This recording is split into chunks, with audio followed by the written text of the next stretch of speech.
안녕하세요. 오늘도 하나님의 귀한 말씀을 함께 나누게 하신 우리 하나님께 영광과 찬송과 존귀를 돌립니다. 오늘 나누는 말씀을 통해서 하나님의 기별과 또 성령의 음성을 다시 한번 듣게 되시기를 주님의 이름으로 간절히 기원합니다. 오늘 말씀의 제목은 성령의 오메데트, 성령의 오메데트, 성령의 머무르심이라고 하는 제목으로 함께 말씀을 나누려고 생각합니다. 본문의 말씀으로 학개서 2장 5절의 말씀을 선택을 했습니다. 구약성경 1311페이지 학개서 2장 5절의 말씀입니다. 너희가 애굽에서 나올 때에 내가 너희와 언약한 말과 나의 신이 오히려 너희 중에 머물러 있나니 너희는 두려워하지 말지어다. 구약의 선지자인 학개는 나의 절기, 축제라고 하는 뜻을 가진 이름의 선지자인 학개에 의해서 기록이 되었습니다. 선지자 학개는 포로 기간 중에 바벨론에서 태어났습니다. 그리고 그의 부모가 오랜 포로 생활에서 속히 귀환하여 자유롭게 하나님의 절기를 지킬 수 있기를 소망하면서 그 아들에게 나의 절기, 축제라고 하는 이름의 뜻인 학개라고 그 이름을 지어준 듯 합니다. 그런데 그 이름의 뜻대로 선지자 학개는 드디어 BC 537년경 스룹바벨과 함께 예루살렘으로 귀환하여 성전을 재건하고 하나님의 절기를 회복하는 축복에 동참하게 되었습니다. 학개는 선지자 스가랴보다 2개월 정도 먼저 사역을 시작을 했습니다. 그리고 바벨론으로부터 귀환하여 그해 6월부터 9월까지 4개월간의 짧은 기간 동안만 사역을 했습니다. 하지만 짧은 기간의 사역에도 불구하고 가장 성공적으로 하나님의 사명을 완수했던 그런 선지자가 학개였습니다. 그러면서 학개는 총독이었던 스룹바벨과 대제사장 여호수아 그리고 동료 선지자였던 스가랴와 함께 이스라엘 백성들을 독려하고 무너진 성전을 재건하기 위하여 최선의 헌신을 다했습니다. 학개서는 학개서 1장 1절의 서론을 빼고는 4개의 예언으로 구성되어 기록이 되었습니다. 학개서 1장 1절에는 어느 때에 여호와의 말씀이 자신에게 임했는지를 밝히고 이 말씀이 학개를 통해서 누구에게 임했는지를 알리고 있습니다. 선지자 학개는 BC 522년부터 485년까지 페르시아를 통치했던 다리오 1세 그 다리오 왕 때에 그리고 다리오 왕 2년 6월 초하루에 여호와의 말씀을 받았다고 했습니다. 그리고 그 말씀을 총독 스룹바벨과 대제사장 여호수아에게 전했다고 했습니다. 그리고는 학개 1장 2절부터 11절까지 첫 번째 예언으로 귀환한 백성들에게 하나님의 전을 재건하는 데 헌신을 다하도록 독려를 합니다. 학개서 2장 1절부터 9절까지는 두 번째 예언으로 성전을 짓는 데 쏟는 헌신의 열매가 예전의 성전인 솔로몬 성전 때의 영광보다 더 클 것이라고 격려를 합니다. 그리고 세 번째 예언인 2장 10절로 19절과 네 번째 예언인 2장 20절로 23절은 지도자들을 향한 기별로 총독 스룹바벨과 대제사장 여호수아를 향한 예언의 말씀입니다. 선지자 학개는 특별히 학개서 2장 4절에 반복해서 굳세게 하라고 기별을 합니다. 3번 연속해서 굳세게 할지어다라고 하나님의 기별을 전하는 것입니다. 여기 그 내용은 이렇습니다. 그러나 나 여호와가 이르노라 스룹바벨아 스스로 굳세게 할지어다. 여호사닥의 아들 대제사장 여호수아야 스스로 굳세게 할지어다. 나 여호와의 말이니라. 이 땅 모든 백성아 스스로 굳세게 하여 일할지어다. 내가 너희와 함께 하노라. 만군의 여호와의 말이니라. 학개가 이런 기별을 전할 수밖에 없었던 당시의 시대 상황을 우리는 분명하게 인식할 수가 있습니다.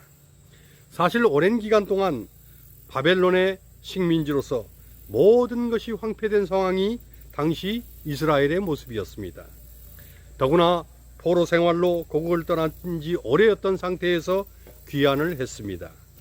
말 그대로 초토화된 땅에서 변변한 물자도 없이 성전을 재건하고 국토를 회복한다는 것이 결코 만만한 일이 아니었습니다. 더구나 스가랴 4장 11절로 12절에 보면 사마리아인들이 그나마도 방해를 하면서 성전 재건의 사역을 뒤트는 것입니다. 그러니 이스라엘 백성과 지도자들의 마음에 한계가 느껴지고 점점 더 재건의 의욕이 꺼져가는 것입니다. 거기다가 기후와 날씨도 받쳐주질 않아서 한재가 들어서는 이슬이 그치고 땅은 산물도 그쳤다고 1장 10절은 기록을 합니다. 가뭄과 기근으로 땅의 소산조차 거두어 먹을 것이 없는 황폐함이 찾아왔다는 것입니다. 그런데 선지자는 이런 모든 일들이 유다 백성의 죄 때문이라고 했습니다. 유다 백성들이 여호와 섬기기를 게을리하고 자신들의 사육을 챙기기에만 재빨라서 그것이 마치 뚫어진 전대에 삭슬 넣음과 같다고 했습니다. 그러면서 선지자는 그러지 말고 먼저 성전을 재건하고 여호와의 명에 순종하자고 했습니다. 그리고는 지도자들과 백성들에게 3번 반복하여 굳세게 하자고 하나님의 기별을 전하는 것입니다. 그리고 오늘 처음에 읽었던 본문인 학개서 2장 5절에서처럼 애굽에서 나올 때에 하나님께서 이스라엘과 언약했던 말과 여호와의 신이신 성령께서 이스라엘 중에 머물러 있었음을 기억하고 두려워 말자고 했습니다. 이스라엘이 애굽에서 나올 때에 하였던 언약을 모세는 출애굽기 32장 13절에 이렇게 기록을 합니다. 주의 종 아브라함과 이삭과 이스라엘을 기억하소서. 주께서 주를 가리켜 그들에게 맹세하여 이르시기를 내가 너희 자손을 하늘의 별처럼 많게 하고 나의 허락한 이 온 땅을 너희의 자손에게 주어 영영한 기업이 되게 하리라 하셨나이다. 출애굽 당시 이스라엘에게 주신 하나님의 언약은 그들이 하나님의 선택된 백성으로서 결코 망하지 않을 것이며 열국 중에 하나님의 소유가 되리라는 것이었습니다. 선지자 학개는 비록 이스라엘의 배도와 우상 숭배로 바벨론의 포로가 되어 고난을 당했지만 그래도 하나님의 언약은 여전히 변함이 없다는 것입니다. 그리고 여호와의 신이 이스라엘 중에 머물러 있던 것처럼 지금도 동일한 여호와의 신이 우리 중에 머물러 있으니 두려워 말자는 것입니다. 여기 머물러 있다는 말이 히브리어로 오메데트입니다. 이 용어는 분사형으로 기록되어 있습니다. 분사형이란 과거와 현재, 미래를 다 포함하여 한순간도 단절됨이 없이 계속해서 끊임없이 지속적으로 머물러 있는 상태를 의미합니다. 성령은 과거로부터 현재까지 또한 현재로부터 미래에 이르기까지 변하지 않는 권능을 가지고 영원히 하나님의 백성들과 함께 하시고 그들 중에 머물러 계시며 그들과 함께 거하신다는 것입니다. 그래서 저는 오늘 설교의 제목을 성령의 오메데트, 성령의 머무르심이라고 정했습니다. 성령은 이스라엘의 출애굽 때에도 그리고 선지자 학개가 성전 재건을 독려할 때에도 또한 예수님께서 공세기를 시작하실 때에도 그리고 예수님 승천 후 오순절 성령 강림 때에도 또한 그 2000년이 넘게 세월이 흐른 지금 이 시대에도 그리고 조만간 주님께서 강림하실 그 직전까지 하나님의 백성들의 삶에 오메데트 하실 것입니다. 선지자 학개는 그래서 하나님의 신이 출애굽 때에 이스라엘에게 머물러 계신 그것이 그때만이 아니라 그 당시 학개의 시대에도 그리고 그 이후의 영원한 미래에도 그 어느 때에든지 함께 계실 것이라고 예언하면서 분사형의 오메데트, 영원히 함께 계시고 영원히 함께 머무실 오메데트를 사용하고 있는 것입니다. 그런데 우리는 학개서 2장 5절 이 말씀 뒤에 나오는 학개서 2장 6절에 좀 더 주의를 집중할 필요가 있습니다. 선지자 학개는 2장 6절에 이렇게 예언합니다. 나 만군의 여호와가 말하노라. 조금 있으면 내가 하늘과 땅과 바다와 육지를 진동시킬 것이요. 히브리 원어 성경에는 조금 있으면이라고 하는 예언 뒤에 한 번 더라고 하는 단어가 사실은 삽입되어 있습니다. 한글 개역 성경에는 이 용어가 누락되어졌는데 사실은 한 번 더라고 되어져 있습니다.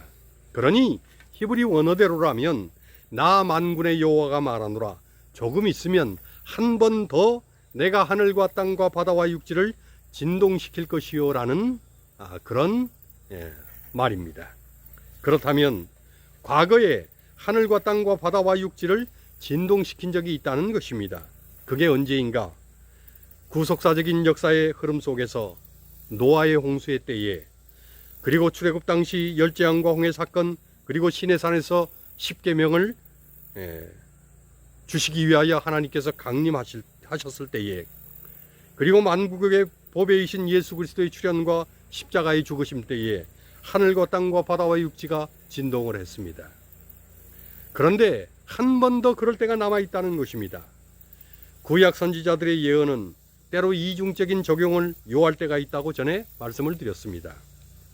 학개서 2장 6절의 예언이 바로 그런 경우입니다. 학개는 이 말씀을 세상 역사의 끝인 예수 그리스도의 재림 때에도 이 예언이 적용됨을 언급하는 듯 생각이 드는 것입니다. 우리는 히브리서 12장 26절로 27절에서 이 한 번 더라는 용어가 그대로 인용되어 사용된 구절을 발견하게 됩니다. 히브리서 12장 26절로 27절입니다.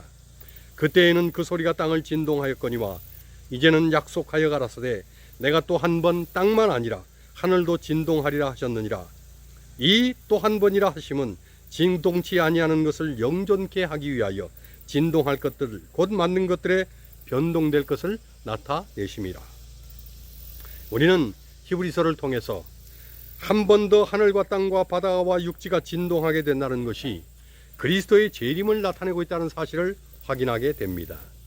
그렇다면 학개서 2장 5절에 여호와의 신에 머물러 계심과 너희는 두려워 말라는 말씀이 역시 그리스도의 재림의 때에도 유효한 기별임을 이해하게 됩니다.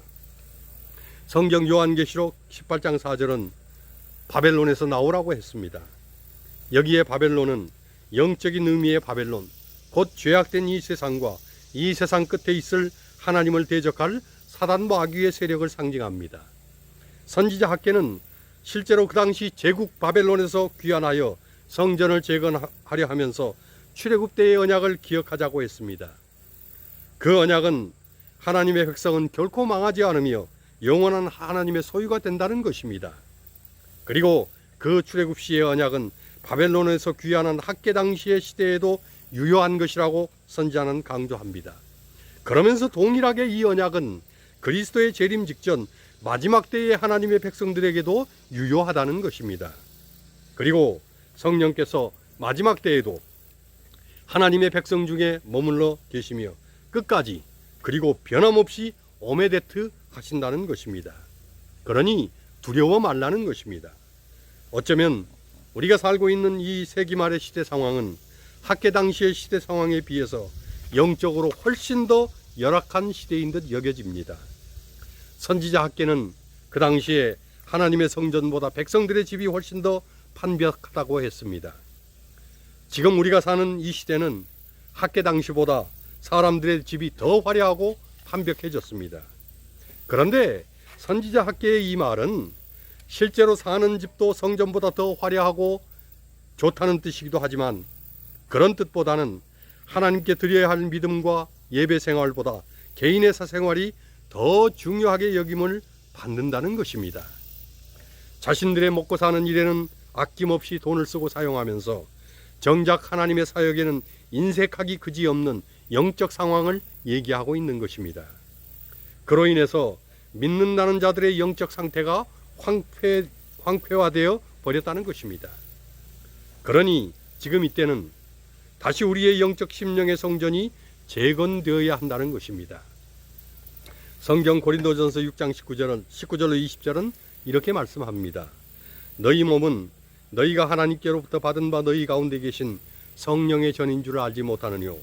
너희는 너희의 것이 아니라 값으로 산 것이 되었으니 그런즉 너희 몸으로 하나님께 영광을 돌리라. 지금은 우리 개인이 하나님의 성전인 시대입니다. 자신이 하나님의 성전이라는 것은 그 심령이 성령께서 거하시는 성령의 전이라는 것입니다. 사도 바울은 그러니 음란과 음행을 피하고 우상 숭배나 탐남이나 술 취함이나 토색을 피해야 한다고 말을 했습니다. 그러면서 사도 바울은 고린도전서 6장 11절에 주 예수 그리스도의 이름과 우리 하나님의 성령 안에서 씻음과 거룩함과 의롭다 하심을 얻으라고 했습니다. 이제 곧 세상의 끝이 이르러 올 것입니다. 그때에 온 땅과 온 하늘이 진동하며 그리스도께서 강림하실 것입니다. 그때에 구원받고 공중에서 주님을 영접하는 자리에 우리 모두는 반드시 있어야 합니다. 우리가 이 땅에서 살아가는 것은 하늘을 가기 위한 준비하는 그런 단계의 삶일 뿐인 것입니다. 우리는 이 땅에서 영원히 머물러 살 그런 존재가 아닙니다. 이 세상은 끝이 납니다. 그리고 영원한 세상으로 우리는 이동하게 될 것입니다. 그런데 그런 축복을 얻으려면 세 가지가 요구됩니다. 하나는 자신이 하나님의 소유된 백성이라는 하나님의 언약을 믿음으로 굳게 붙잡고 있어야 한다는 것입니다. 두 번째는 성령께서 머물러 있는 사람, 성령이 오메데트한 사람이 되어야 한다는 것입니다. 세 번째는 성령이 함께 하심으로 자신이 영적 성전으로 재건되어 두려움 없이 굳세게 주의 일에 헌신되어야 한다는 것입니다. 이것이 오늘 학개서가 주는 성령의 기별인 것입니다. 하나님은 학개서 2장 8절에 은도 내 것이요 금도 내 것이라고 하셨습니다. 이 말씀은 우리의 모든 소유는 사실 다 하나님의 것이라는 말입니다. 또한 이 말씀은 하나님의 것은 다 하나님께 돌려드려야 한다는 것입니다. 즉 우리의 가진 모든 것들을 하나님의 영광을 위해 쓰고 사용해야 한다는 것입니다. 사실 주님 오실 때에 우리가 이 땅에서 가지고 갈 수 있는 것은 아무것도 없습니다. 계속해서 여러 차례 반복해서 말씀드리지만 이 땅의 것들은 하늘에 아무것도 쓸모가 없습니다. 살면서 하나님의 영광을 위해서 드린 것만이 영원히 남게 될 것입니다. 그러기 위해서는 우리가 영의 사람이 되어야 합니다. 우리가 영의 사람이 아니라 육의 사람으로 머물러 있는 한 우리는 죽을 때까지도 육에 속한 것과 이 세상을 놓지 못할 것입니다. 그리고 육체와 함께 망하고 말 것입니다. 그래서 사도 바울은 갈라디아서 5장 25절에 성령으로 살고 또한 성령으로 행하라고 했습니다. 주님 곧 오십니다. 그러니 반드시 성령을 받으셔야 합니다. 성령으로 충만하셔야 합니다. 성령께서 우리의 심령에 단절없이 머물러 계셔야 합니다. 성령의 오메데트, 성령의 머무심이 바로 내 안에서 매 순간 경험이 되시기를 간절히 기원합니다. 마라나다, 주 예수여 속히 오시옵소서. 아멘.